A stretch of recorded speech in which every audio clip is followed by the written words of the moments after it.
Live from London, this is BBC News. As confusion remains over Diane Abbott's future, Labour's deputy leader says there's no reason why she can't stand for the party.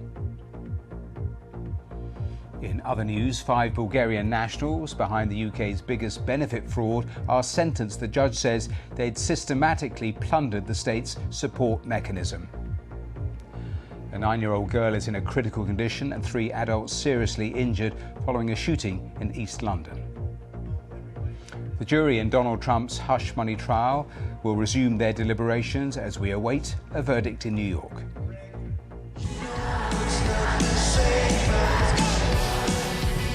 And Harry Styles' hometown sees thousands of fans on tour visiting landmarks connected to the singer.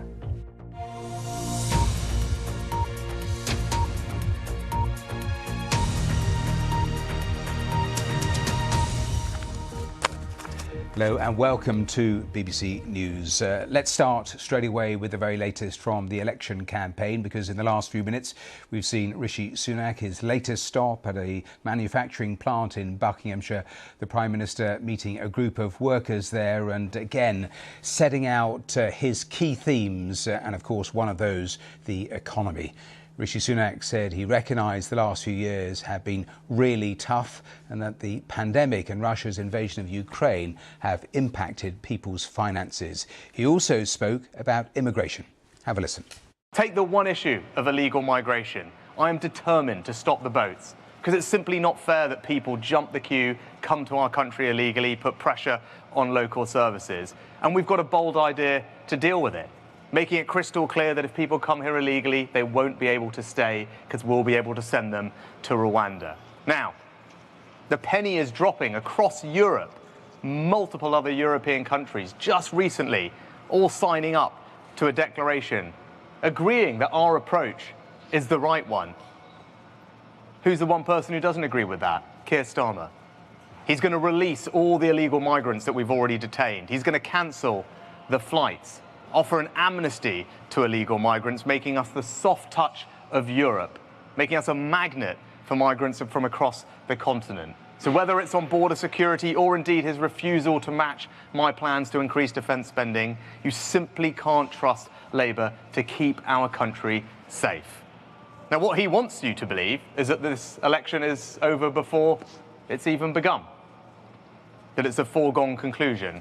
Well, I'm going to work very hard every day for every single vote. I'm going to work hard to earn your trust. And you know what? I don't think the British people like being taken for granted. Well, that Q&A session going on for some while. Rishi Sunak also answering a question on why voters should trust the Conservative Party. Have a listen. My mum died in 2020, sort of the height of the pandemic. My brothers couldn't sort of be with us in hospital. I couldn't be there. You probably remember that was the month where all the parties were going on in Downing Street.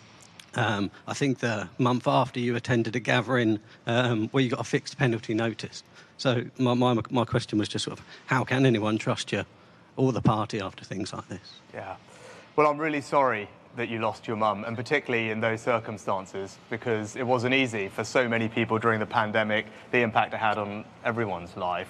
And I can't imagine what it must have been for you not to be able to be with her at that time. It was really tough. And I'm sorry for what was going on in Downing Street. And for my part, I apologised. I showed up to a meeting earlier. As you know, I was working on things to help you and your business and many other families like that. Well, that was the Prime Minister in the last little while. Let's go straight to Westminster. Our political correspondent, Jack Fenwick, who is listening to all of that. And very interesting, Jack, because a question there about trust and, of course, tax, another big issue today. And that, too, the bottom line of so many questions revolving around that for voters is the same thing, trust. That's right, yeah. You know, these things happen on campaign trails when political party leaders come into contact with members of the public. You know, there is no script. We don't know what's going to happen. Clearly, the Conservatives and Rishi Sunak are very keen to talk about tax today. We had the letter to the Daily Telegraph from the Chancellor Jeremy Hunt this morning, pledging that the party wouldn't increase VAT over the course of the next Parliament. That's a pledge that's been backed up as well by Labour and the Liberal Democrats and the SNP as well. That's obviously what he wanted to talk about. He tried to create some point of difference on tax policy between the Conservatives and Labour. But as we just heard there, perhaps the highlight from that event was actually a member of the public questioning the Prime Minister about lockdown parties in Downing Street and about the fixed penalty notice that the Prime Minister himself got when he was Chancellor of the Exchequer at the time. Interesting in Rishi Sunak's answer to that man, where he did something that he's been doing quite a lot in this election campaign so far, and that's harking back to some of the things that he was responsible for as Chancellor during the pandemic. He's spoken a lot about the furlough scheme, he's spoken a lot about energy schemes since then, and in the answer there, once he'd apologised to the man and talked about how difficult it was and apologised for what happened in Downing Street at that time, he very quickly turned the topic onto things like the furlough scheme, because he's trying to say that he sort of had people's back in tough times, and that's really been his pitch so far in this campaign. It's interesting, though, that whole issue around VAT with what the Chancellor was saying, because actually, if you look at the history books, the party that has put up VAT over the years has been the Conservative Party, with Thatcher in 79, Major in 92, and with David Cameron in 2011. Yeah, and clearly tax is the big battle at the minute between the two main parties. Although, to be honest, over the sort of big three taxes, income tax, national insurance and VAT, there doesn't seem to be an awful lot of difference between the two parties. Both have said that none of those three things would go up over the course of the next Parliament. However, the Chancellor Jeremy Hunt did acknowledge on Radio 4's Today programme this morning that due to income tax thresholds being frozen until 2028, people could still end up paying more, because as their wages rise, they could slip into higher tax brackets. Now, we understand from the Labour Party as well that they also support those freezing of the thresholds until 2028. So the headline is that none of those taxes are going up, but it still could well be the case that lots of people pay more tax through bidding that higher band, no matter which, whether it's the Conservatives or Labour forming the next government. Jack, thanks very much. Well, Jack, finishing there, and we were talking about VAT. Let's look at that in more detail, because it dominated the early hours of campaigning this morning. The Conservatives and Labour have both ruled out raising VAT, which is currently set at 20% for most items, if they win the general election. The Chancellor made the Tories' commitment in that newspaper article last night and accused Labour of planning to put it up. The Shadow Chancellor immediately rejected that. The Liberal Democrats also said they would not look to raise VAT or income tax. Let's get more on all of that with our business correspondent, Theo Leggett. A week after the election was announced, campaigning is getting up to speed. The Conservatives have gone on the attack, with this ad suggesting a Labour government would put up taxes, something the Chancellor said his own party wouldn't do. 4 times this week, they refused to rule out increasing VAT. Overnight we hear they are ruling it out. And when you have an economy that's turned a corner, a Labour Party that can't make up its mind on those basic questions can only mean one thing as sure as night follows day, that taxes will go up. VAT is the tax you pay on the majority of the goods and services you buy. For most items, it's levied at 20%. But Labour has been keen to shut that line of attack down. Senior figures have ruled out a VAT increase. Sir Keir Starmer, campaigning in Monmouthshire today, repeated the point. We've been really clear about not raising income tax and NI, and we've said repeatedly that nothing in our plans require us to raise tax, and that's why we've been able to set out our position on VAT as well. From the Liberal Democrats, it was a similar story. As Ed Davey enjoyed himself meeting voters in Somerset, his spokesperson was in the TV studios. We would not look to raise VAT or income tax or national insurance. What we've set out is that we would reverse the cuts in tax to the big banks. I've set out today how we would tax more the tech giants and digital and social media companies. The SNP's new leader and Scotland's First Minister John Swinney was brewing coffee in Edinburgh this morning. The party is still working on its manifesto, but has already said it wants to see a cut in VAT. But with the main parties largely ruling out increases in the headline rates of tax, national insurance and VAT, experts say their room for manoeuvre is becoming severely restricted. If we take them at their word, that is a serious constraint on their future options. Those three taxes are our biggest three taxes. Together they raise about 2/3 of total tax revenue. And it means that even if they currently have no plans to raise tax revenue in the future, if something comes along, a fiscal forecast is worse, a shock comes along like a recession or a cost of living crisis, they've really constrained their options for what they can do. They're basically taking tools off the table before they know which problems they might have to fix. Taxation and how much of your money the major parties plan to take away to fund their spending commitments is already a key theme of this election. But we can be fairly sure that today's skirmish over VAT rates is just the beginning. Theo Leggett, BBC News. Let's turn to Labour because Keir Starmer has denied blocking candidates from the left of the party from standing in the election. He repeated no decision has been taken on Diane Abbott, whether to bar her, and praised her as a trailblazer as an MP. Interesting in the last couple of hours because his deputy, Angela Rayner, her interjection into all of this, saying she saw no reason why Diane Abbott couldn't stand for Labour in that election. So a gap between the leader and the deputy leader on the surface. Well, I've been talking to our political correspondent Leila Nathu, who's with the Labour campaign. This was her latest update. Yeah, it's interesting hearing one thing from Keir Starmer as we've been following him this morning in South Wales, where he was launching Labour's campaign in Wales along with the Welsh First Minister. Hearing that from him this morning and then hearing these comments made to ITV by Angela Rayner this afternoon about Diane Abbott, Keir Starmer wanted to talk about Labour's plans in Wales. He wanted to talk about his 6 first steps in government that a Labour government would take. But inevitably, he was asked again questions about Diane Abbott's future, and it's unclear at this point whether she is going to be Labour's candidate in her seat of Hackney North and Stoke Newington. So Keir Starmer insisted that she hadn't been barred. She has indicated her intention is to still try and represent that seat. He has paid tribute to her, described her today as a trailblazer, saying she'd paved the way for many others to become politicians and to go into public life.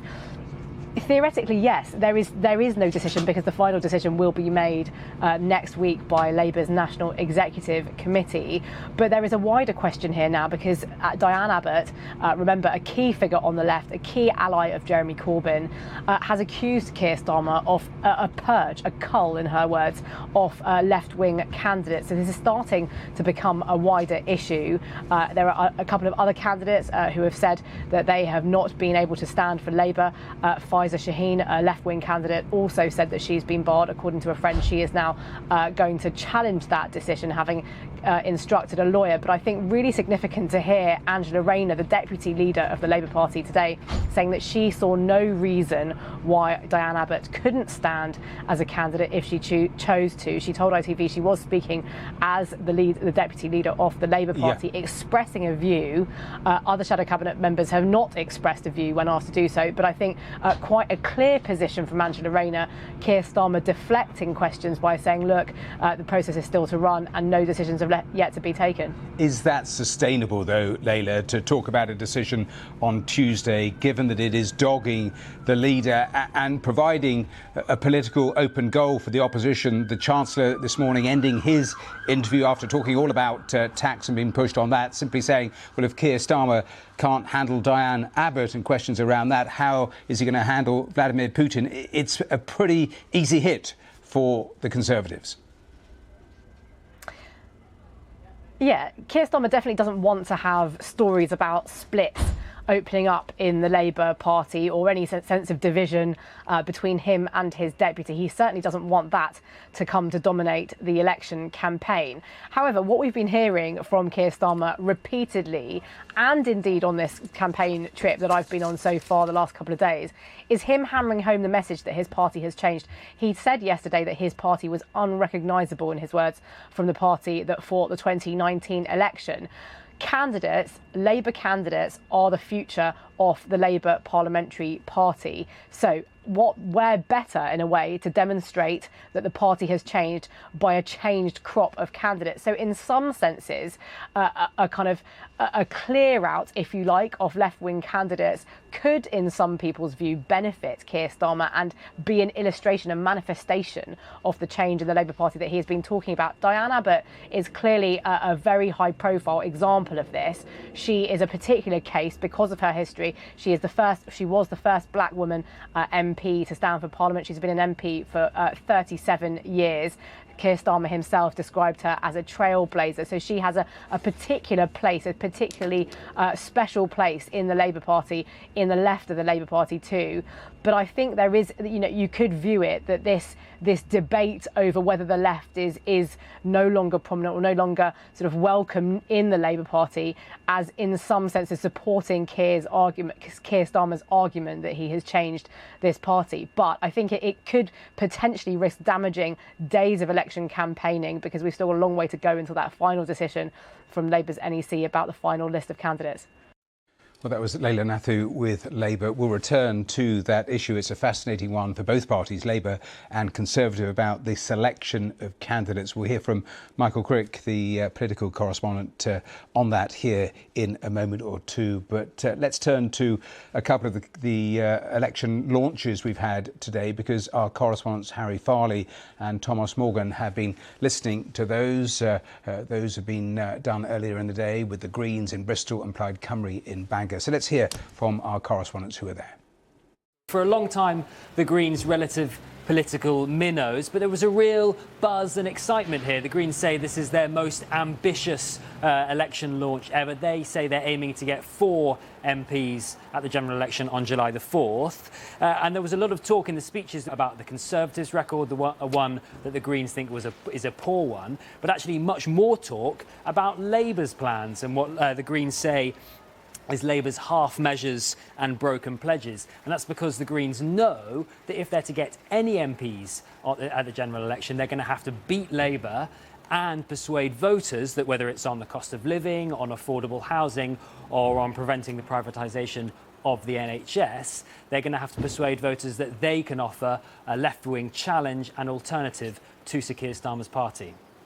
Well, leader Rhys Bjorweth said that Plaid was the only party in Wales that would keep Labour in check and keep the Tories out of Westminster. And a vote for Plaid Cymru would help all of the communities across Wales. But really, Plaid will be swimming against the current in this UK general election, because 40 seats in Wales now become 32, and some experts predict that having won 4 seats in 2019, they'll do well to equal that this year. It will be actually 2 seats will be the same, an equivalent of 2019. So really, when you look at what they said today, Plaid Cymru, they have laid out which seats they'll be targeting. The seats they're targeting are in Welsh language-speaking strongholds, and I put it to Rhys Bjorweth that there might be a lack of ambition there, not targeting seats outside of areas you would commonly believe Plaid that they could win those areas. He brushed that off and said, well, we've got to be realistic as well. The boundary state changes haven't been kind to us, and this is a first past the post system. I put it to him as well that actually, if Labour were to win and it would be a hung parliament, would you go into coalition? You wouldn't be drawn into that just yet. Now, Reform UK, their leader Richard Tice has proposed a multi-billion-pound tax on businesses for employing overseas workers. He and Nigel Farage spoke in London earlier today, where they outlined the policy to tax employers who hire immigrant workers over British applicants. Richard Tice says the national insurance contribution employers have to pay for foreign workers would be hiked from 13.8% to 20% in a bid to discourage firms from looking for overseas staff and stopping what he calls the UK's addiction to foreign labour. Have a listen. What we need is a cure to this addiction, and the cure is an employer immigration tax. That is the cure to this addiction. Smart immigration, highly qualified, highly skilled, can be a great thing. But there's a price to it. There's a cost to it. And the truth is, at the moment, there's no cost to big business for employing cheap, low-skilled, overseas labour. Richard Tice. Now, as promised, let's return to that really controversial issue of the selection of candidates. So we've seen 2 days where it's dominated with Diane Abbott, and that is a row that's widening for the Labour Party. But the Conservative Party, they have over 70 MPs that are standing down at this election, and with the snap election call, they have a headache too of getting the right candidates in place. Well, a little earlier on BBC News, we heard from Michael Crick, the former political correspondent, who's now founded Tomorrow's MPs, which is a guide of candidates that parties might pick for winnable Westminster seats. And he gave us his view on the picking of candidates for this election. To say it's carnage in the Labour Party right now is perhaps an exaggeration, but we saw Diane Abbott, she's been sacked. Lloyd Russell Moyle, the MP for Brighton Pavilion, was sacked last night. Faiza Shaheen, a leading economist who was due to fight Chingford and Woodford Green against Ian Duncan Smith. She stood last time. She was sacked for remarks that she made about Gaza and about her admiration for Jeremy Corbyn. And now replacements have got to be found in those seats. There's talk Ezzy Izzard might be slotted into Brighton Pavilion, where Brighton Kemp Town. He previously tried to become the candidate for Brighton Pavilion. There's a lot of other doubt going on. There's even a bit of a tussle going on in one of the East End seats between Morgan McSweeney and Keir Starmer, believe it or not. Morgan McSweeney being the Labour campaign chief. And it's all going to happen today. Labour wants to have all its candidates settled by midnight tonight. But there's the one problem with that is that they may get further retirements, or there may be further assassinations, as I call them. People who've been, sacked as candidates for one reason or another.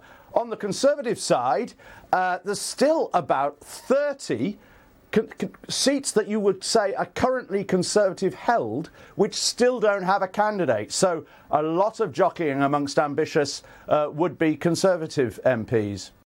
Well, that was Michael Crick talking to us a little earlier in the day. As always, do head to the website. That is routinely being updated, the live page, every single development from all the campaign stops, all the key themes. And of course, Diane Abbott that Michael Crick was talking about, that is also dominating, as it has since yesterday. So head there, the latest analysis from all of our teams across the UK. To other news now, and a 9-year-old girl is in a critical condition after a shooting in Dawson in northeast London, in which 3 adults were also seriously injured. Police have described her as an innocent victim. They've been speaking to the media in the last couple of hours.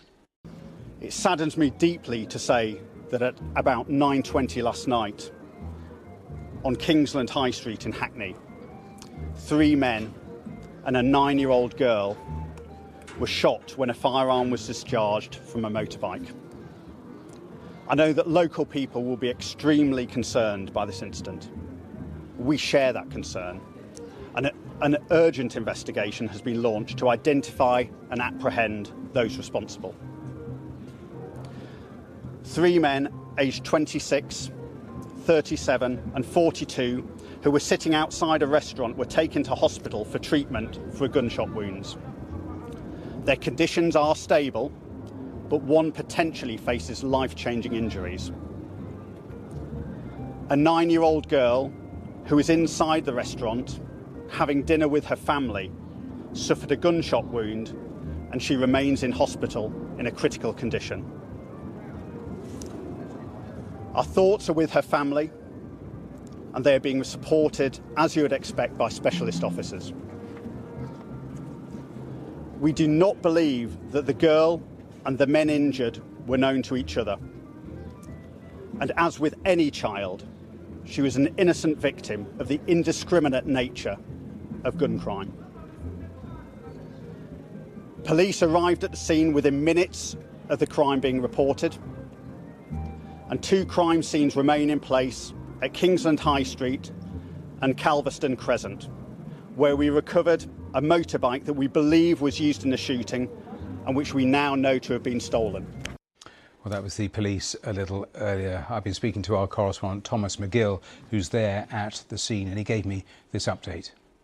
Earlier this afternoon, the Mayor of Hackney, Caroline Woodley, issued a statement to say that there may be big concern in Dalston today, but offered reassurance to members of the public that there would be support for them. As you can see behind me, Queensland High Street remains closed, and in fact in the last few minutes or so, forensic officers have just arrived here to begin their search of this area.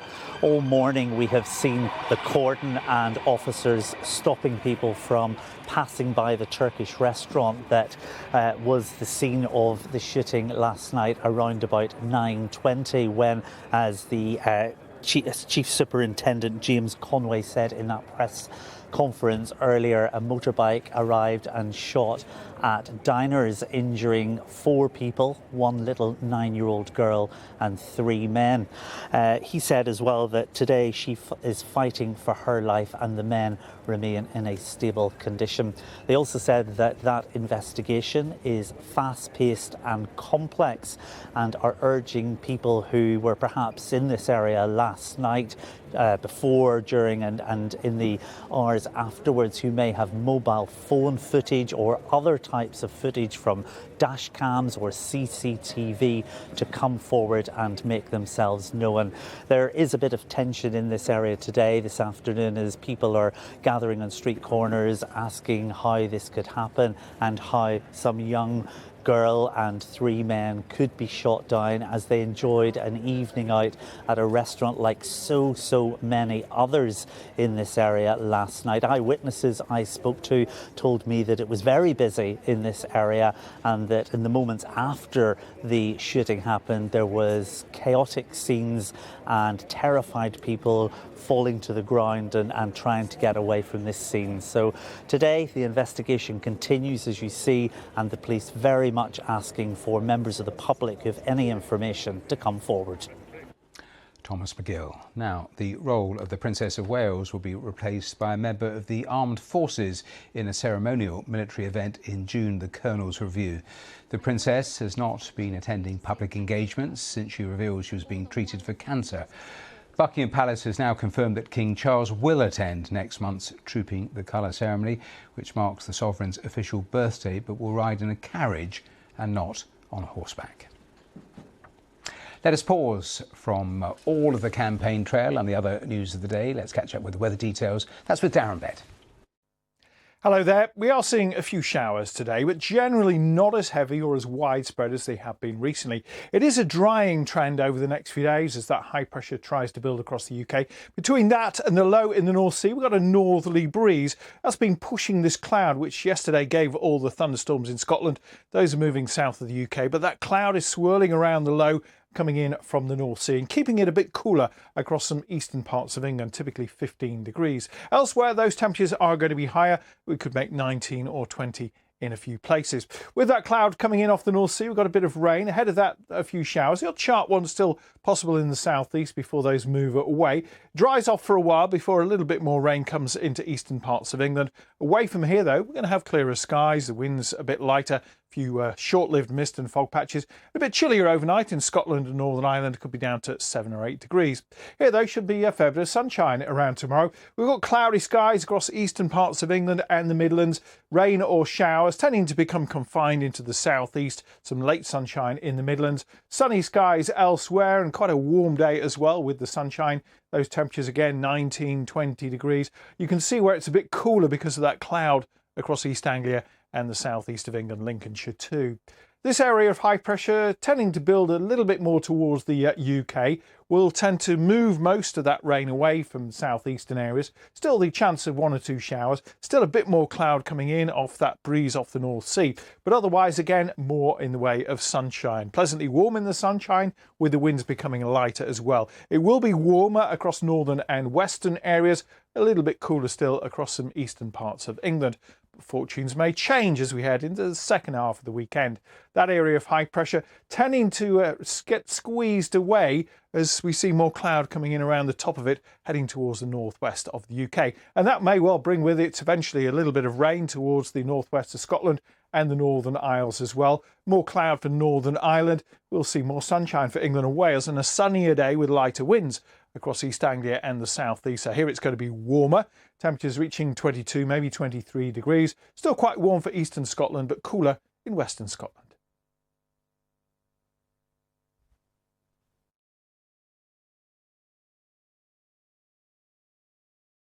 I'm telling you, there's going to be a revolution. Have you considered resigning over this? Because you're clearly embarrassed. Of course, I have been. I have thought about this. I want to be totally honest with you, and I am being honest with you. At least this should be a common ground for everyone. We should defend international law. In the spirit of your title of Hard Talk, you're completely wrong. I'm not offended, but I want to hear why. You're completely wrong. Hard Talk. Watch on BBC iPlayer.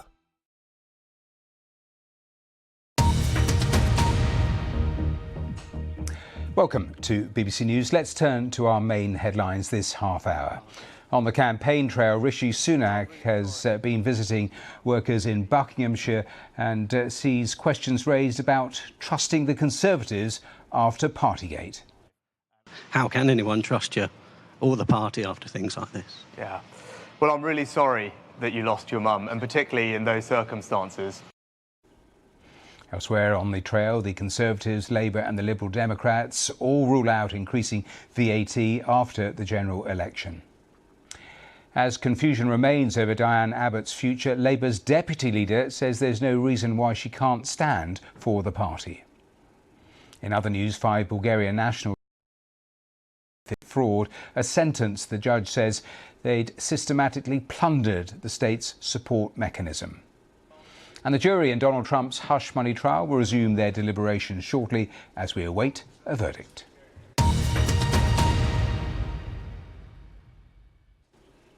Straight back to the election. Well, the day started with the Chancellor saying Labour has a £38.5 billion black hole in their spending plans. Labour, of course, disputes that charge. The team at BBC Verify have been analysing the figures. Let's go to Ben Chu.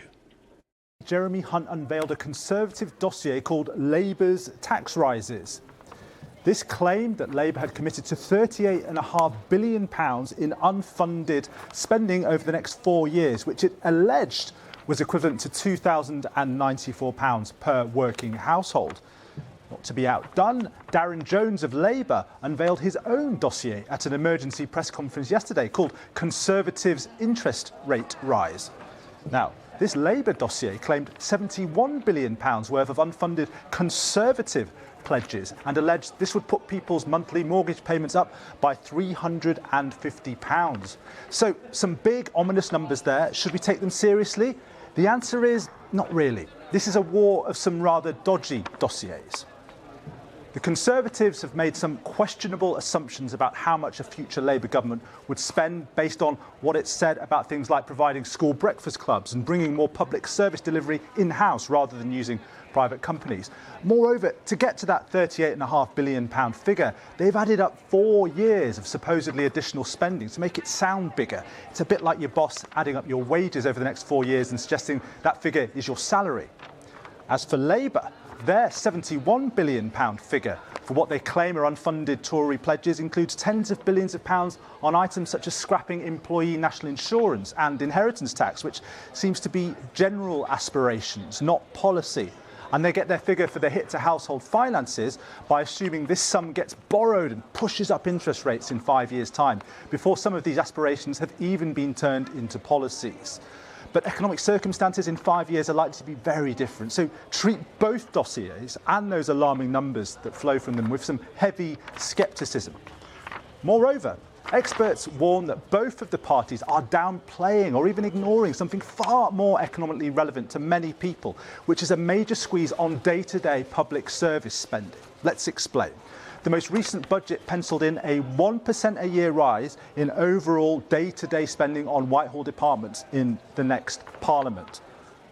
But existing commitments on protected departments, including the NHS and defence and schools, suggest 2.9% growth in spending in these big areas. The lighter area shows the probable range, by the way. And all this, according to the Institute for Fiscal Studies, means that all other departments, such as local government, justice and the Home Office, face cuts of up to 3.5% every year. Now, this is something both parties are apparently prepared to see happen, but with many public services struggling, public finance experts argue that these cuts, including to local councils, are going to be extremely challenging to deliver, to put it mildly. Indeed, many argue they are non-credible and believe there might well have to be tax rises or more borrowing from whoever forms the next government to avoid them. They say it's this subject that matters far more than the dodgy dossiers and inflated claims we've been getting in this campaign so far. That was Ben Chu at BBC Verify. Let's turn to Scotland because the First Minister John Swinney says a generation of young people in Scotland have been robbed of opportunity by Westminster governments. The SNP leader says the general election will give them a chance to demand a better future than the main parties are willing to offer. Well, our Scotland political correspondent Lindsay Views has more. The SNP leader and First Minister John Swinney was on the election campaign trail first thing this morning, visiting a coffee shop to meet activists in the seat of Edinburgh West, which the SNP hopes to win from the Liberal Democrats who currently hold that seat at Westminster. The message today was a pitch to young voters. The SNP say that young voters have been robbed of opportunity and let down by the Westminster system when it comes to Brexit, austerity and the cost of living crisis. They say that they are the party here in Scotland that can offer real change in the form of independence and rejoining the EU. Independence and achieving that is, of course, a central plank to the SNP's pitch to voters. It will be in their manifesto when it's published later on in this campaign. And they say that winning a majority of seats at Westminster would enable the party to have a mandate to go to begin negotiations with a UK government to give democratic effect to Scotland becoming independent. They would then pursue rejoining the EU. They say they're the only party now that holds that as its policy. It's interesting because we're into the second week of actual campaigning. Scotland's so important in this general election. What are the polls there suggesting? Because we've been looking at polls in England and not a huge amount of movement. Is there any difference in Scotland? Well, John Swinney had only become leader of the SNP and First Minister a couple of weeks before the general election was called, so it is difficult to really get a true sense of the impact his leadership might be having. But if you look at polling here, the broad trend has been that Labour are now leading the SNP in the polls. The SNP have some catching up to do, but they're really fighting on three fronts, two main fronts. Well, Labour, they're trying to protect the seats that they have, mainly across central Scotland, from Labour bids in those seats. They are also trying to take seats from the Conservatives in, for example, the north east of the country, and they're targeting some Lib Dem seats as well, like that Edinburgh West seat that I mentioned. Now, John Swinney wants to be talking about his pitch around the economy. He wants to be talking about big issues like the cost of living crisis and the NHS, but it hasn't been the easiest starts to an election campaign for him, because the row over the SNP's former health secretary Michael Matheson has been dominating at Holyrood, which continues to sit during this election campaign. Now, Michael Matheson was found to be in breach of the MSP's code of conduct over overpaying an £11,000 iPad data bill. He was sanctioned at Holyrood yesterday. The SNP refused to back those sanctions because they didn't believe in the process, and they're now being attacked on that by both Labour and the Tories. Let's turn to a little of the polling, because Kieran Pedley, who's Director of Politics at the polling company Ipsos, was with me a short while ago. I asked him if there was any significant movement in the polls 1 week into this campaign. We're waiting for the manifestos and the leader debates. If we look at an average of the polls right now, Labour are around 20 points ahead of the Conservatives. It's pretty much where they were a month ago. Some pollsters have the lead as low as 12 points, but in reality, everyone has it at a large Labour lead, which points to a large Labour majority at this election. But of course, there's 5 or so weeks left to go. And of course, it's only, one poll, and we always say that at caveats about every poll. What have you done around looking at specific policy announcements that we've had over the last 7 days and what the public have made of them? So one of the things we're really keen to do every week with our Ipsos campaign tracker is to look at what the key issues are that people are voting on. And there's a consistent top four there, which is the NHS, the cost of living, the economy and immigration. And I think that the key point at the moment is when you ask which party has the best policies on those issues, Labour has very strong leads on particularly the NHS and the cost of living. So I think what you're going to see is the Conservatives and Rishi Sunak try to fight back with some policies in those areas eventually, but at the moment Labour are ahead. Interesting you use that word in the middle of that sentence, eventually, because if you look at what Rishi Sunak has concentrated on, it was the Triple Lock Plus, it was national service, not really within those top four that you were alluding to. Yes, I think this speaks to a challenge that he's got. Our analysis at Ipsos shows that the Conservatives are losing voters in two quite different directions. On the one hand, they're losing around 13% of their vote from 2019 to Reform UK. That tends to be around issues to do with immigration. And that seems to be the types of voters that Rishi Sunak has been targeting this week with the announcements that you mentioned. However, they're losing another 1 in 10 directly to Labour. And those switchers tend to focus on things like the NHS and cost of living. And it's going to be important for the Conservatives to have some policy offers on those issues as we get closer to the end of the campaign. What about the leaders themselves? We have watched them out and about, Ed Davey doing his stunts. What are you seeing around how the leaders are performing or perceived to be performing? So I think the big challenge is for Rishi Sunak in this election. Going into this election, his net satisfaction rating was -55, and the lowest we've ever seen at Ipsos going back to 1978 was -59, which he himself had last month and John Major had in the mid-90s. So he's got a lot of ground to make up in terms of public popularity. The public are a bit more divided on Keir Starmer, but when you put them head to head and ask who would be the better Prime Minister, Keir Starmer leads by 12 points. And that just reflects the wider polling position, I think. So ultimately that's going to need to change if the Conservatives are going to narrow that gap. A final thought then, because you talk about the change, you talk about the gap. In previous elections, how much movement have we actually seen over that 6 weeks period? Everyone knows that anything can happen in an election, but what tends to happen in previous elections about the size of shifts potentially you've seen? Well, of course, all elections are different, and I know we know that, but we do have to say it. I think that the election that might provide inspiration for the Conservatives in a roundabout way is one that went really badly for them, which was 2017, when Theresa May went into that election with a 20-point lead and pretty much squandered it and ended up with a hung parliament. That the Conservatives will be hoping for the reverse of that in this campaign. It is very, very rare. It requires Labour to have a particularly bad campaign and for the Conservatives to win back those disparate group of voters that I've described. It is rare, but of course, 5 weeks ago, let's see what happens. Well, that's the latest on the polling. Let's take a different turn now for the next couple of minutes, because the party leaders and their campaign organisers have got so many things to worry about on this election trail. We've seen all of those pictures that have got certainly the Prime Minister and his team with memes and those signs, the exit stuff all around him. So that is one thing that they have to be aware of. Clothes, style.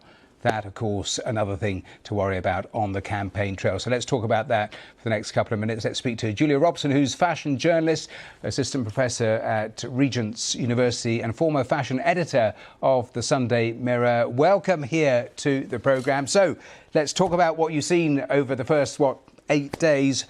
Who do you think is winning in the style stakes? Well, this is interesting, because actually, if you're going to compare Rishi with Keir, I think actually Rishi in his suits tends to win over. You think he looks very polished, he has his pristine white shirts, and Keir really is sort of looking like the sort of Bowden dad. I think if you look at the website for Labour, he actually looks really great. He almost looks like an art curator. So Keir has got potential, but at the moment it's still Rishi in his slim suits, who actually is looking more groomed from a fashion point of view. Apart from the day he, of course, announced the election itself, and of course everyone has had such fun with that absolutely drenched suit. I noticed that he said he took it off and he hasn't seen it since, and no surprise about that. But you were talking about Keir Starmer. I read earlier in the day that he has actually declared donations in terms of this whole area, £16,000 for work clothing, £2,500 for multiple pairs of glasses. And after I read that, I then started to look at these pictures that are currently on the screen. I hadn't noticed it, but had you clocked it? Yeah, I think he would. There's real potential there. There's fashion potential in Keir, but I think he needs to change his glasses. They're all talking about change, and I think they should actually look at themselves as well and their personal performance. But I think with all MPs, whether they're male or female, the uniform you wear is a suit, and slightly they're at hiding for nothing because they do have to look smart. And even if they don't go with a tie, that's going to be scrutinised. So I think it is quite difficult because the uniform of the politician is a suit. But I still think there's an awful lot you could do, and I think they're throwing it away. I think you can really harness fashion to get your point across. Well, I was going to ask you about that. Of course, the person who has ditched the suit quite often in this first week is Ed Davey. He's been in a wetsuit more than he's been in a proper suit as he goes into the drink in Windermere. And of course, today he's been doing that slip and slide. And of course, lots of people noticing all of that. But what do you think fashion and the leaders are trying to project when it comes to clothing? Are they trying to project anything? Well, I think there's a real lack of that sort of pulling off. Casual smart is so difficult to pull off anyway. And I think they're hedging everything on the suit. But I think, maybe they should look at some of the Euro MPs and the European politicians who seem to be able to do that sort of preppy look quite well without being too suited. The thing is, it's a very British look, isn't it, wearing a suit? So the alternatives aren't great. But I think that they should really consider the cut of the suit, the shoulders. I think the problem with Rishi, if you can imagine him in a sort of loose suit, it's just not going to work. So he knows that the cut of his jacket and the slim trousers that is still on fashion. So he's doing it quite well. That's a shame that he's fallen so much in the polls, but I think that Keir is still looking like Bowden Dad, and he needs to actually address that. A quick final question, because there are always massive pitfalls. You were talking about Rishi Sunak. We remember the time he was wearing those trainers, and that sparked a whole different world of responses, doesn't it? These things come with an enormous amount of caution. But do you think voters are noticing any of that, what you've just been talking about for the last 4 or 5 minutes? I think so, yeah. I think that when he wore his Adidas trainers, everyone seemed to notice. But I think the thing is that's off duty. And I think when you're on duty, you do have to think about how you're going to be perceived. And, fashion does send out a lot of signals to everyone out there. So if you are just going to do one thing, I think, Rishi should stick to his Prada £500 shoes. Actually, I think trainers, they're not going to cut it when you're doing all the routes and meeting all of your everyone out there in the public. Yeah, I'm not so sure £500 shoes would do the same either. But Juliet, look, we've got to leave it there. But thanks so much for joining us. That particular take on this particular election.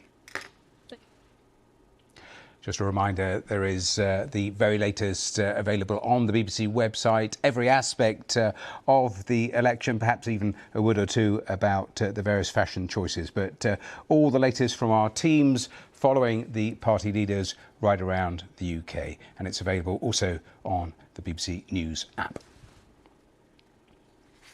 Now, let's turn away from all of that for the next few minutes to some important other stories of the day, because 2 bodies have been found in the search for a father and son who went missing after going hill walking in the Scottish Highlands. Tom Parry, who's 49, and his 12-year-old son Richie were reported missing yesterday after failing to return home to Cheshire. Glencoe Mountain Rescue say the father and son were experienced hill walkers, and police say there were no apparent suspicious circumstances. Here's Lee Milner. The landscape and history of Glencoe draws hundreds of thousands of visitors every year. It's vast and changes constantly. And while it's undeniably breathtaking, it can also be dangerous. This is where 49-year-old market researcher Tom Parry and his 12-year-old son Richie came to spend some time together on a hill walking trip after visiting Ben Nevis. But when they failed to return to their home in Ulsager in Cheshire yesterday, they were reported missing, and rescue teams began to search the area. Last night, 2 bodies were found. Police said formal identification still has to take place, but Tom Parry and his son's family have been made aware. Their car was found in the Three Sisters car park in Glencoe, where they set off from on Tuesday. Glencoe itself, this particular area, is not the trickiest to walk in, providing you are prepared. But if you're not prepared, then unfortunately there can be pretty grave consequences. Inquiries into this incident are ongoing, but officers say there are no apparent suspicious circumstances. St Mary's Church in Alsager says it will remain open for anyone who wants to offer their condolences and prayers to all their family and friends who are now coming to terms with this shocking and devastating news. Let's turn to the Donald Trump hush money trial, because it is the second day of jury deliberations in that trial in New York. The former US president is facing 34 counts of falsifying business records in relation to a hush money payment made to the adult film star Stormy Daniels. The former president denies all the charges. Now, all 12 members of the jury must agree that Donald Trump is guilty beyond a reasonable doubt for prosecutors to secure any conviction in this case. Well, we've been hearing from our North America correspondent, Neda Tawfik, who's there outside of the court. The jury is still listening back to testimony that they had requested, so not actively deliberating yet. Quite a bit of business to get through this morning. They first heard the judge read back some of his instructions. Basically, they were interested in some of the law that guides them to how, what inferences they can draw from the evidence.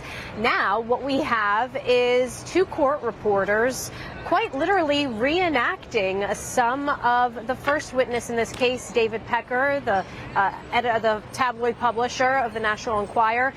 They're reading back his testimony. So one court reporter is in the witness box, one is on the floor of the courtroom, and they are both reading the testimony exactly as it was given at the time.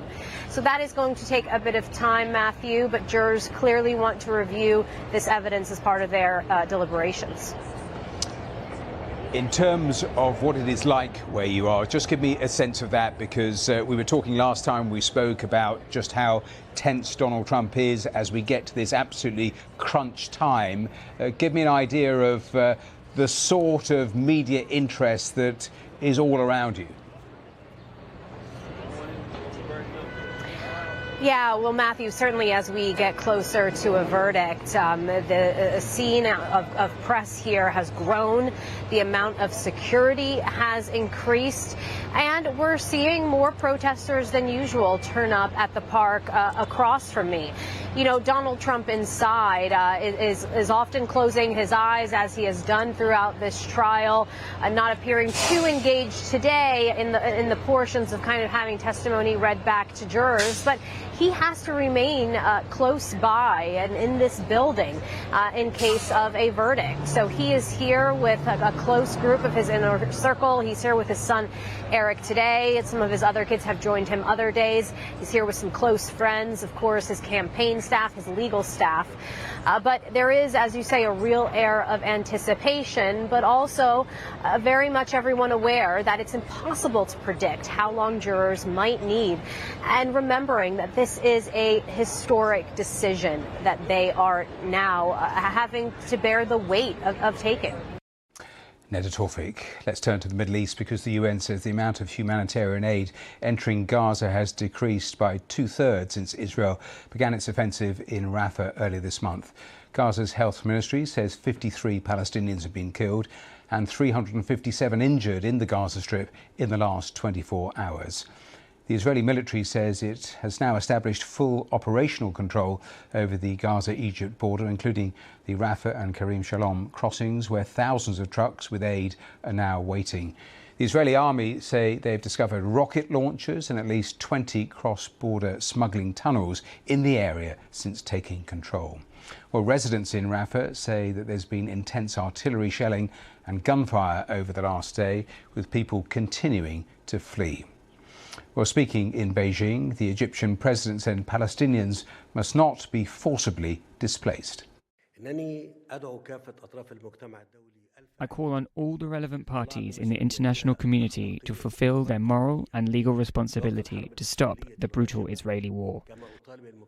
And I also call on the international community to immediately provide for long-term humanitarian assistance to the Gaza Strip, and to end the Israeli siege, and to stop any attempt at forcing Palestinians to forcibly flee their land. Well, our Middle East correspondent Yolande Nell outlines the significance of Israel's control over the Gaza-Egypt border. This is a strategically important stretch of land along the Gaza-Egypt border, which the Israeli military has now said it has operational control of. It took the Rafah crossing between Gaza and Egypt right early on in this month, close to the start of its offensive in Rafah, when it sent in ground forces. And we've seen it using this Philadelphia corridor with tanks returning to positions close to there along the border as they've carried out limited raids even in the very heart of Rafah. Now, the Israelis are saying that what they've discovered along this strip of land is very important. They've talked about 20 tunnels that they have found there, described those as being a lifeline for Hamas and other Palestinian armed groups in the Gaza Strip. They believe that a lot of weapons have been smuggled through there in the past. They've also said that they've found dozens of rocket launchers and rocket launch sites, and pointed out that in recent weeks there have been something like 70 rockets and mortars have been fired by Hamas from the Rafah area, close to the border with Egypt, suggesting that really the intention of Hamas was to try to stop Israel from retaliating there, because it would worry that it would misfire and it could cross the Egyptian border, causing a bigger incident. Yolande Nell there in Jerusalem. We're going to pause for a moment. When we're back, we'll have all the very latest on a busy day of campaigning. We're a week into this campaign, so we'll get the latest on all the campaign stops, all the issues that have been discussed through the course of the day. But that is after weather, and that's with Darren Bett. Hello there. We are seeing a few showers today, but generally not as heavy or as widespread as they have been recently. It is a drying trend over the next few days as that high pressure tries to build across the UK. Between that and the low in the North Sea, we've got a northerly breeze that's been pushing this cloud, which yesterday gave all the thunderstorms in Scotland. Those are moving south of the UK, but that cloud is swirling around the low, coming in from the North Sea and keeping it a bit cooler across some eastern parts of England, typically 15 degrees. Elsewhere, those temperatures are going to be higher. We could make 19 or 20 in a few places. With that cloud coming in off the North Sea, we've got a bit of rain. Ahead of that, a few showers. The odd sharp one's still possible in the southeast before those move away. Dries off for a while before a little bit more rain comes into eastern parts of England. Away from here, though, we're going to have clearer skies. The wind's a bit lighter. Few short-lived mist and fog patches. A bit chillier overnight in Scotland and Northern Ireland. Could be down to 7 or 8 degrees. Here, though, should be a fair bit of sunshine around tomorrow. We've got cloudy skies across eastern parts of England and the Midlands. Rain or showers tending to become confined into the southeast. Some late sunshine in the Midlands. Sunny skies elsewhere and quite a warm day as well with the sunshine. Those temperatures again, 19, 20 degrees. You can see where it's a bit cooler because of that cloud across East Anglia and the southeast of England, Lincolnshire too. This area of high pressure tending to build a little bit more towards the UK will tend to move most of that rain away from southeastern areas. Still the chance of 1 or 2 showers, still a bit more cloud coming in off that breeze off the North Sea, but otherwise again more in the way of sunshine. Pleasantly warm in the sunshine with the winds becoming lighter as well. It will be warmer across northern and western areas, a little bit cooler still across some eastern parts of England. Fortunes may change as we head into the second half of the weekend. That area of high pressure tending to get squeezed away as we see more cloud coming in around the top of it, heading towards the northwest of the UK. And that may well bring with it eventually a little bit of rain towards the northwest of Scotland and the Northern Isles as well. More cloud for Northern Ireland. We'll see more sunshine for England and Wales and a sunnier day with lighter winds across East Anglia and the southeast. So here it's going to be warmer. Temperatures reaching 22, maybe 23 degrees. Still quite warm for eastern Scotland, but cooler in western Scotland.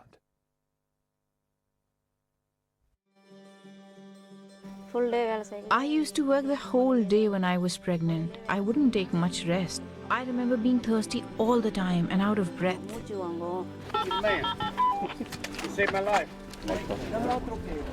Acabamos de llegar al lugar donde va a comenzar la búsqueda del migrante desaparecido.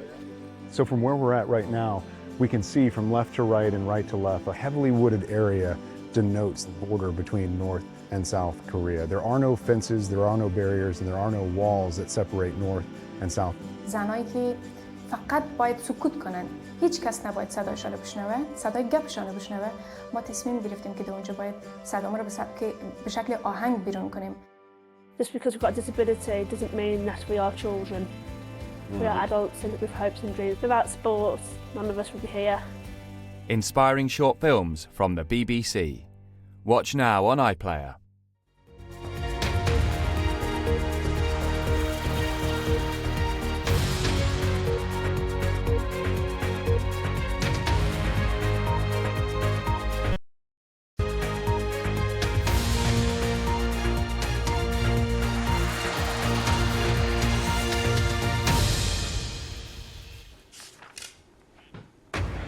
Live from London, this is BBC News. The Conservatives, Labour and the Liberal Democrats all ruled out increasing VAT after the general election. On the campaign trail itself, Rishi Sunak has visited a factory in Buckinghamshire and sees questions raised about trusting the Conservatives after Partygate. In other news, a 9-year-old girl is in a critical condition and 3 adults seriously injured following a shooting in East London. The jury in Donald Trump's hush money trial will resume their deliberations as we await a verdict.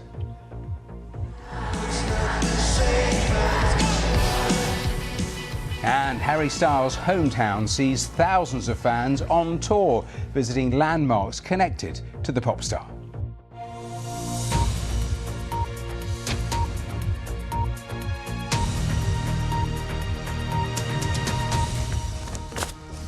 Hello and welcome to BBC News. It has been another day of campaigning and it began with questions about tax. The Conservatives, Labour and the Liberal Democrats all said they would not increase the rate of VAT if they win the general election. There are still questions too about the candidate selection. Labour's Deputy Leader Angela Rayner saying today she doesn't see any reason why the party's veteran MP Diane Abbott cannot stand in the general election. A fascinating intervention. Well, in the last hour you can see pictures there of the Prime Minister. He's been visiting a factory in Buckinghamshire. Rishi Sunak spoke about the economy and immigration. He said the Labour leader would cancel flights to Rwanda and make the UK a soft touch of Europe. Well, let's round up what has been a really busy day of campaigning. Let's bring in our political correspondent, Jack Fenwick. And Jack, let's start with that campaign visit there in the last hour with Rishi Sunak, because we had the usual themes, but in all of these Q&A sessions, you potentially get moments where there is a really pointed question, and that's exactly what happened with the Prime Minister with that issue of trust and Partygate. That's right. Whenever party political leaders in general election campaigns like this are coming into contact every day with members of the public, they never quite know what's going to happen. There's no script written, and when members of the public are asking them questions, it can throw up things that they didn't expect to be talking about. The Prime Minister went into this event, went into today, wanting to talk about tax. We heard from the Chancellor, Jeremy Hunt, in an article for the Daily Telegraph newspaper this morning, that the party wouldn't be increasing VAT over the course of the next Parliament. Now, that's something that Labour, the Lib Dems and the SNP have all said that they agree with as well. No VAT increase over the next 5 years. Now, what that means is that the 3 big taxes, national insurance, income tax and VAT, will not go up either under the Conservatives or under the Labour Party. So that's what he was expecting to be talking about. However, that's not quite what we were talking about after the event, because one of the people questioning, in fact, the first questioner in this event, brought up the issue of Partygate, when parties were held in Downing Street during the election, which we can watch here. My mum died in 2020, sort of the height of the pandemic. My brothers couldn't sort of be with us in hospital while I couldn't be there. You probably remember that was the month where all the parties were going on in Downing Street. I think the month after you attended a gathering where you got a fixed penalty notice. So my question was just sort of, how can anyone trust you or the party after things like this? Yeah. Well, I'm really sorry that you lost your mum, and particularly in those circumstances, because it wasn't easy for so many people during the pandemic, the impact it had on everyone's life. And I can't imagine what it must have been for you not to be able to be with her at that time. It was really tough. And I'm sorry for what was going on in Downing Street. And for my part, I apologised. I showed up to a meeting earlier. As you know, I was working on things to help you and your business and many other families like that. Well, Jack, we'll hear from Jess Parker, who was there with the Conservatives, in a moment or two. But I want to turn to Labour, because Rishi Sunak, not the only leader where the news agenda just being different to their agenda, because, of course, Keir Starmer being dogged again for the second straight day with questions about Diane Abbott. And now you've had an intervention from the Deputy Leader. That's right. Another story where the main party involved in this one, Labour, probably wouldn't have wanted to be talking about this today. Now, we've had this long-standing row over whether Diane Abbott will be allowed to stand as a Labour MP. That's after she was suspended 14 months ago now, following accusations of racism when she wrote a letter to the Observer newspaper. Now, this has really come to the fore when we learnt earlier in the week from the BBC's Newsnight programme that the investigation into Diane Abbott actually concluded 5 months ago, but yet we still didn't know whether she would be allowed to stand. Now, obviously, there's an election coming up very quickly. We need to know whether she'll be allowed to stand or not, and that's what's led to these questions. But there are some mixed messages going on here. So we heard from Darren Jones, Labour's Shadow Chief Secretary to the Treasury, this morning. When he was asked, he said, well, it's not for me to make a personal point, make an intervention either way. He said that it was up to the NEC, the National Executive Committee. However, later in the day, Labour's Deputy Leader, Angela Rayner, did take a personal view on this. She said that she doesn't see any reason why Diane Abbott shouldn't be allowed to stand as a candidate. Now, in terms of what Keir Starmer is saying, he had warm words about Diane Abbott. He described her as a trailblazer. Remember, she was the first black female MP elected in this country. But he didn't say either way whether or not she would be allowed to stand. So, as things are, we still don't know. Well, let's turn away from Labour to the Liberal Democrats. We saw that stunt a couple of days ago with Ed Davey falling into Windermere. He was highlighting water quality today. He was on slip and slide. What was he focusing on in terms of political themes? Yeah, so Ed Davey has become accustomed to holding these quite fun events. Clearly, he wants to try and get those pictures of him, whether it's falling into Lake Windermere, whether it's doing this slip and slide. He wants those pictures on the TV, and I think it's fair to say that he's been pretty effective at doing that so far. But as he's been saying at previous events throughout the week, there's a serious message that he wants to convey as well. Now, today it was about the mental health of young people. He said that the Liberal Democrats want to see a mental health specialist in every school. Now, he said that would be funded by tripling the already existing tax that's on large tech companies, so social media companies, places like Amazon. Now, Labour and the Conservatives have said that with regard to those mental health specialists in schools, that they're both already pledging to do sort of similar things. But the Liberal Democrats clearly wanting to raise this issue in the campaign, as well as getting some fun pictures on the TV. Let's turn to Scotland, because that is so important in this general election. It's fascinating because, of course, Westminster no longer sitting, but the Scottish Parliament is. But the First Minister was out and about and talking about a lost generation, wasn't he? That's right, yeah. And throughout this campaign, the First Minister, John Swinney, and lots of SNP politicians have really been focusing their attention on things like austerity, on things like Brexit, and saying that both of these things are products of Westminster.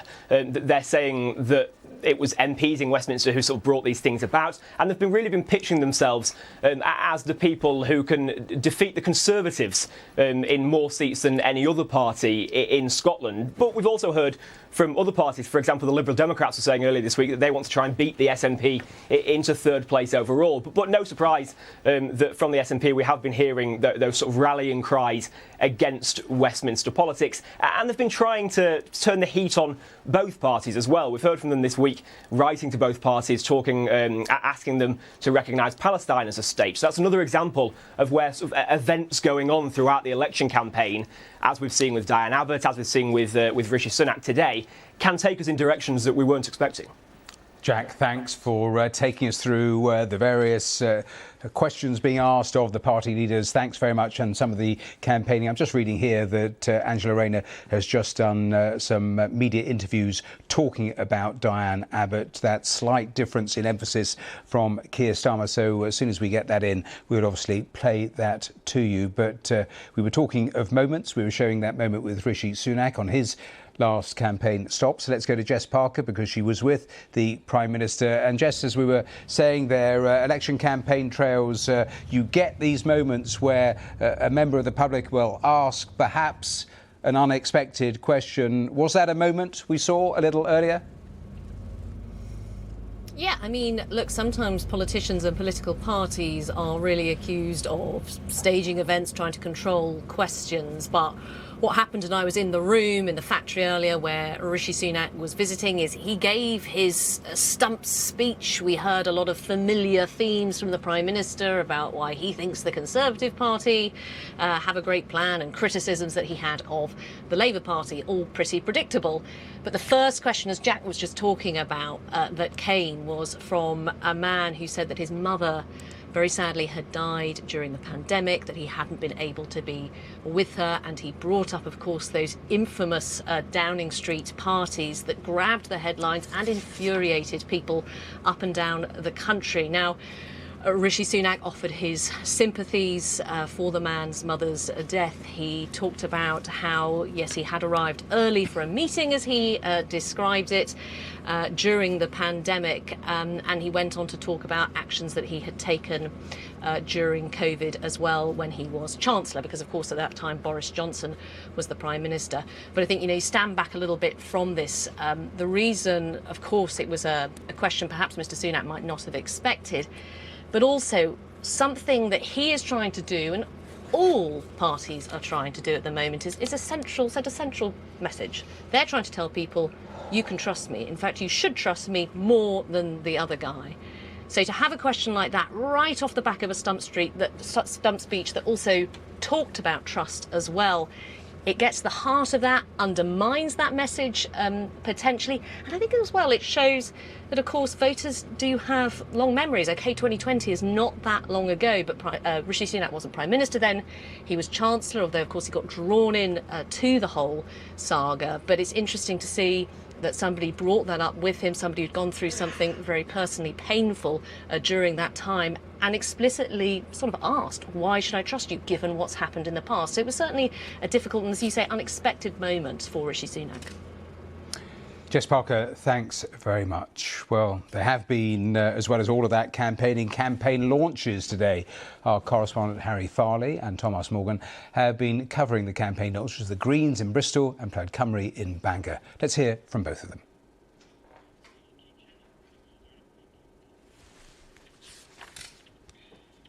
For a long time, the Greens' relative political minnows, but there was a real buzz and excitement here. The Greens say this is their most ambitious election launch ever. They say they're aiming to get 4 MPs at the general election on July the 4th.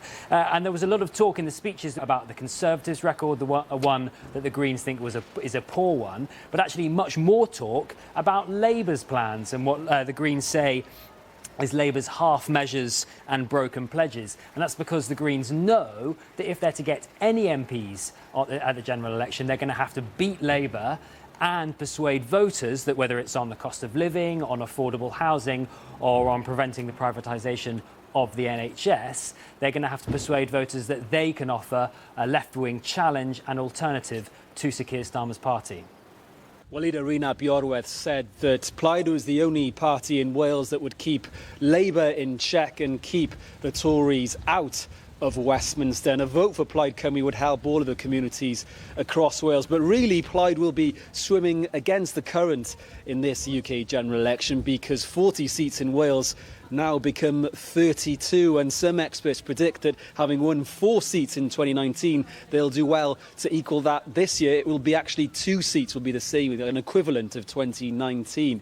So really, when you look at what they said today, Plaid Cymru, they have laid out which seats they'll be targeting. The seats they're targeting are in Welsh language-speaking strongholds, and I put it to Rhys Iorwerth that there might be a lack of ambition there, not targeting seats outside of areas you would commonly believe, Plaid, that they could win those areas. He brushed that off and said, well, we've got to be realistic as well. The boundary state changes haven't been kind to us, and this is a first-past-the-post system. I put it to him as well that actually, if Labour were to win and it would be a hung parliament, would you go into coalition? You wouldn't be drawn into that just yet.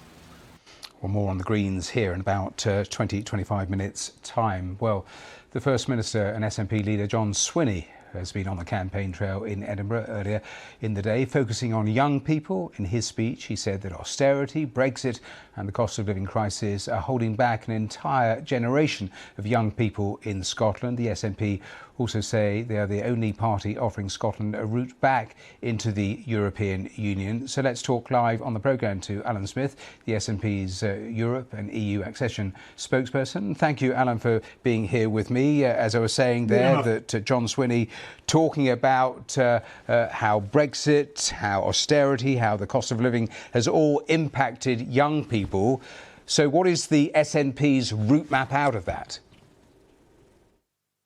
Well, it frankly staggers me the extent to which the UK parties just don't want to talk about the fact that we're not in the EU and just how badly we are, all of us, but particularly young people, missing out. I mean, I did Erasmus in Germany. I've worked in various places across the EU, other countries, and it grieves me that young people are having those chances taken away from them. We want them back. Now, obviously, the SNP wants to see an independent Scotland back into the EU. That's about independence. But we'd also like to see the UK sign up to the Erasmus programme. The EU Commission, just a few months ago, has offered the UK an under-30s youth mobility scheme that you could go live, work, study across the EU. Now, OK, that's just below the age of 30. But we would take them up on that offer, and we would use our position in Westminster to see the whole of the UK opt back into these schemes, because there is a neuralgia about freedom of movement, particularly in the Tories, but Labour as well, I have to say, and it makes me sad to say it. The SNP will use our position to make sure that young people can get back our European rights, because I believe the UK's best future is in the European Union, as well as an independent Scotland's, but we'll work with anybody to get our young people back those rights. You don't need me to tell you what the settled political position is, because you ask leaders of other parties and they simply say the public has decided. There is no point going backwards in the argument. You have to look forwards. Well, Norway's not part of the European Union. They are part of the single market. They are part of freedom of movement. Likewise, Switzerland has different arrangements, Iceland as well. It's possible to not be in the EU, but be part of various schemes. Now, the EU itself has offered this youth mobility scheme for under 30s. We should be grabbing at that chance for our young people. And it really makes me sad that middle-aged men, usually middle-aged white men, are telling young people what's good for them in a decision that they didn't have any say in.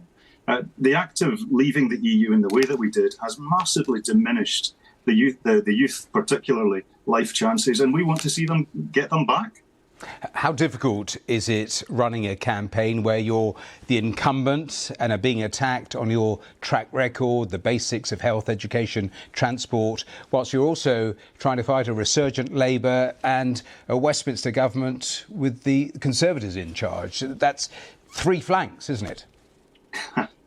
Oh, that's why politics is exciting. I mean, look, Stirling and Strathallan, Scotland is a very political country. I think the Scottish electorate is the best clued up in the Western world, and the people of Scotland are very good at working out what they want. Now, there is a scunner factor, as we'd say in Scots, with politics and politicians. People are disillusioned with Westminster. They're disillusioned with some of the stuff that's been coming out of Holyrood, and I wouldn't. But they're disillusioned with you. Let's be frank. They're disillusioned with the SNP. We've seen that in endless polls. Well, we're seeing various polls in various places going in various directions. And now that we've got a date, we've actually got people focusing. Now, I've knocked a few hundred doors today in Stirling and Strathallan, and I've got a record locally to defend. I've also got the Scottish Government's record to defend. There's a palpable sense of we do want to see rid of the Conservative administration. So do I have to say. But a strong voice for Scotland also is going to be crucial in what's going to be a very different Parliament going forward. So I'm proud to stand on our record. I'll defend the Scottish Government's record to my last breath, because we've done a damn sight better than we're being criticised for. Now, that's not to say the party hasn't had challenges. Of course it has. But we are trusted by the people of Scotland to stand up for their interests. Nobody's claiming we're perfect, but compared to the other options on offer, particularly about independence and membership, we're the only ones who are.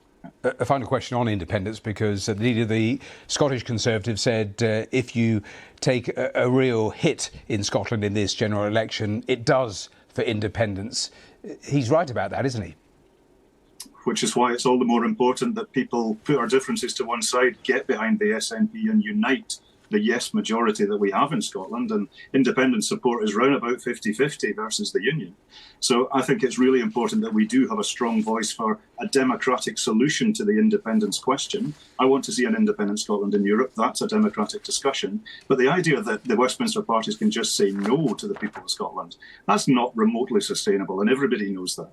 Alan Smith, we have to leave it there. Thanks very much for joining us. A quick pointer to viewers, because there's a list of candidates available on the website, so do head there and have a look at that. But let's continue the conversation about the election campaign, because every day we'll be digesting the day's campaigning in newscasts. So let's, as yesterday, talk to Adam Fleming, one of the presenters. Adam, welcome back onto the programme.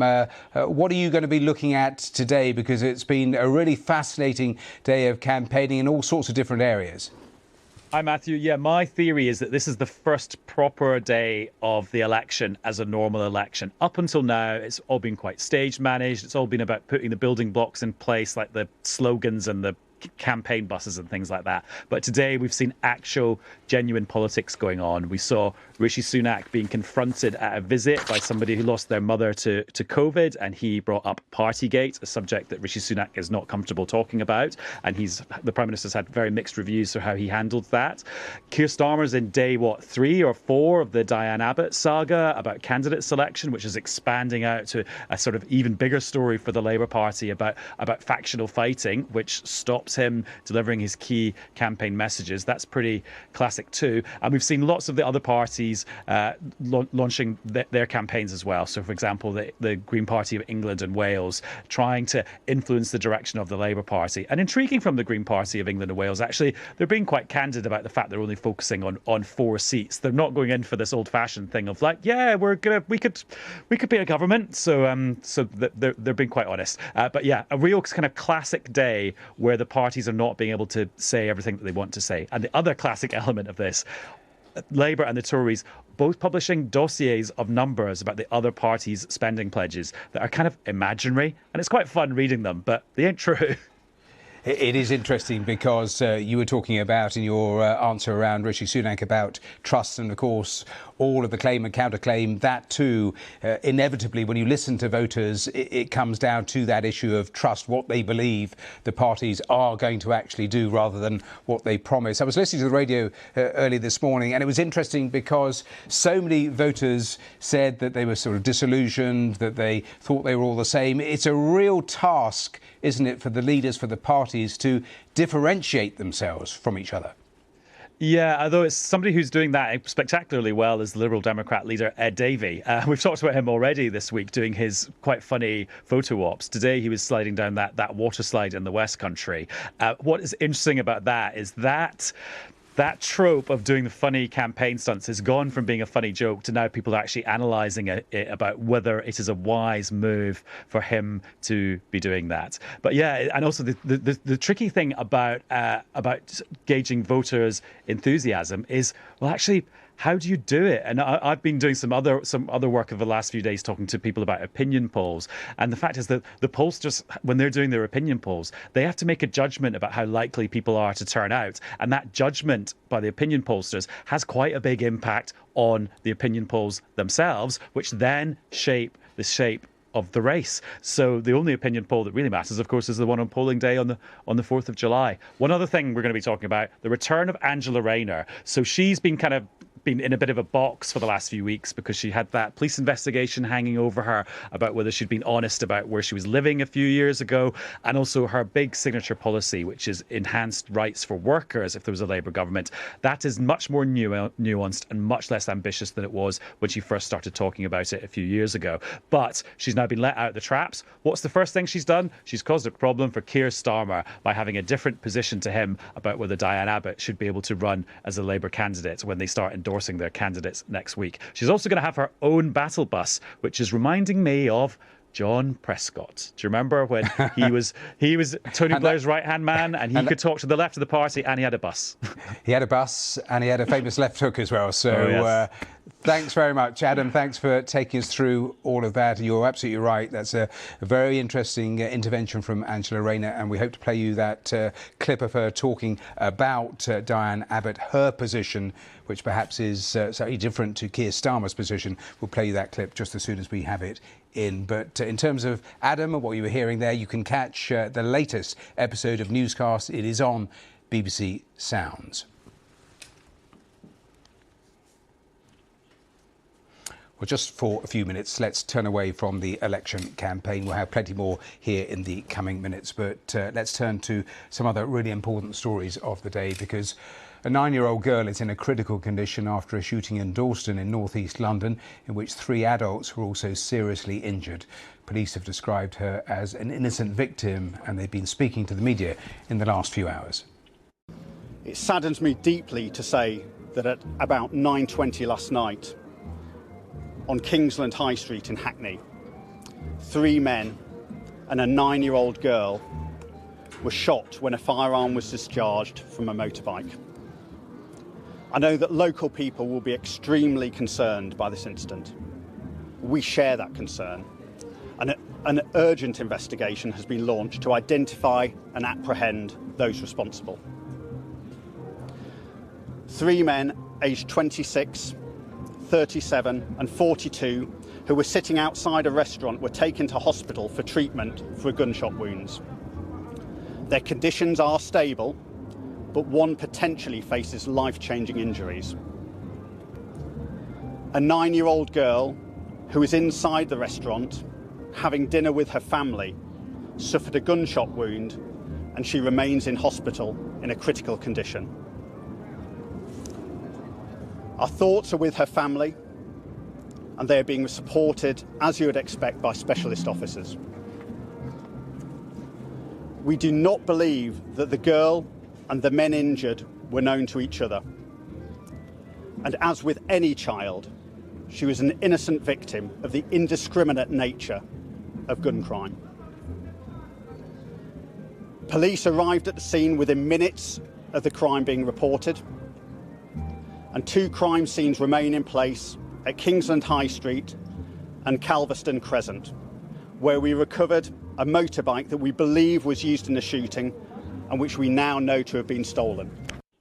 Well, that's the latest from police. If there are more developments, we'll obviously bring those to you. We'll be back on the campaign trail in just a moment or two. I just want to show you some incredible pictures before we take a break, because a rare glimpse of the beauty of nature, first of all, has been captured on a beach in Anglesey. Clara Taylor from the Marine Conservation Society took these images of a curled octopus changing colour last month. These octopuses are masters of camouflage and will alter their appearance and texture depending on their mood or the situation. After its display, it made its way safely back to sea.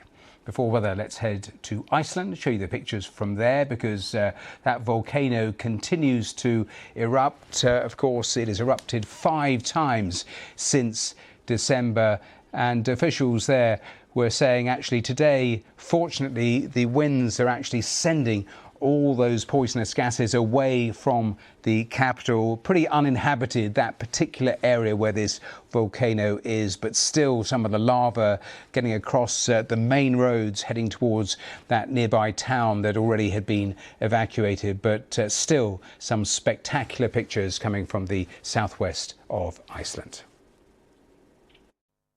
Hello there. We are seeing a few showers today, but generally not as heavy or as widespread as they have been recently. It is a drying trend over the next few days as that high pressure tries to build across the UK. Between that and the low in the North Sea, we've got a northerly breeze that's been pushing this cloud, which yesterday gave all the thunderstorms in Scotland. Those are moving south of the UK, but that cloud is swirling around the low coming in from the North Sea and keeping it a bit cooler across some eastern parts of England, typically 15 degrees. Elsewhere, those temperatures are going to be higher. We could make 19 or 20 in a few places. With that cloud coming in off the North Sea, we've got a bit of rain. Ahead of that, a few showers. The odd sharp one's still possible in the southeast before those move away.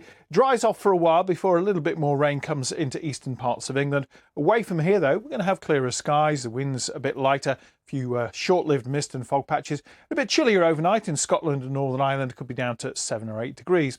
Here, though, should be a fair bit of sunshine around tomorrow. We've got cloudy skies across eastern parts of England and the Midlands. Rain or showers tending to become confined into the southeast. Some late sunshine in the Midlands. Sunny skies elsewhere and quite a warm day as well with the sunshine. Those temperatures again, 19, 20 degrees. You can see where it's a bit cooler because of that cloud across East Anglia and the southeast of England, Lincolnshire too. This area of high pressure tending to build a little bit more towards the UK will tend to move most of that rain away from southeastern areas. Still the chance of 1 or 2 showers, still a bit more cloud coming in off that breeze off the North Sea, but otherwise again more in the way of sunshine. Pleasantly warm in the sunshine with the winds becoming lighter as well. It will be warmer across northern and western areas, a little bit cooler still across some eastern parts of England. Fortunes may change as we head into the second half of the weekend. That area of high pressure tending to get squeezed away as we see more cloud coming in around the top of it, heading towards the northwest of the UK. And that may well bring with it eventually a little bit of rain towards the northwest of Scotland and the Northern Isles as well. More cloud for Northern Ireland. We'll see more sunshine for England and Wales and a sunnier day with lighter winds across East Anglia and the southeast. So here it's going to be warmer. Temperatures reaching 22, maybe 23 degrees. Still quite warm for eastern Scotland, but cooler